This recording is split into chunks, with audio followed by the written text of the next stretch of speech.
ನುಡಿದಂತೆ ನಡೆಯುವಲ್ಲಿ ನಮ್ಮ ಸರ್ಕಾರ ಎಂದಿಗೂ ಹಿಂದೆ ಉಳಿದ ಮಾತೇ ಇಲ್ಲ.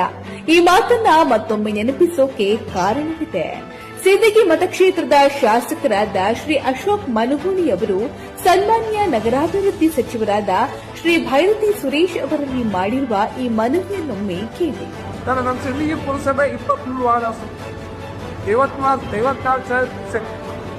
15,000 ಜನ ಪ್ರತಿಯೊಂದು ಹಳ್ಳಿನಲ್ಲಿ ಕಸ್ಬಿಗೆ ನಗರ ತಯಾರಿಸ್ತಾರೆ ಸರ್.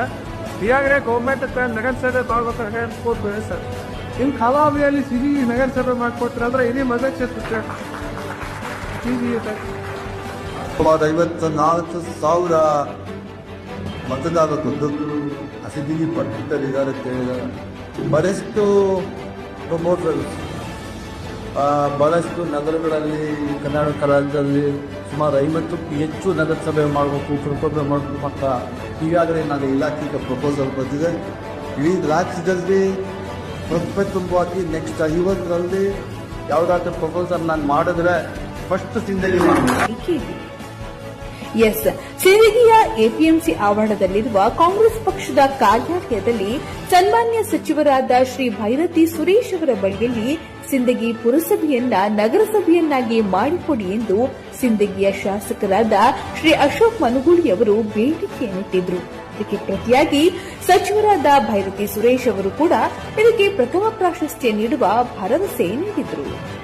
ಕೇವಲ 3 ತಿಂಗಳ ಅವಧಿಯಲ್ಲಿ ಸಚಿವರಾದ ಶ್ರೀ ಭೈರತಿ ಸುರೇಶ್ ಅವರು ಕೊಟ್ಟ ಮಾತಿನಂತೆ ನಡೆದಿದ್ದು, ಈ ಮೂಲಕ ಸಿಂದಗಿ ಪುರಸಭೆಯನ್ನ ನಗರಸಭೆಯನ್ನಾಗಿ ಮಾಡಿಸಬೇಕೆಂಬ ಪ್ರಯತ್ನದಲ್ಲಿ ಶ್ರೀ ಅಶೋಕ ಮನುಗೂಳಿಯವರು ಯಶಸ್ಸು ಕಂಡಿದ್ದಾರೆ.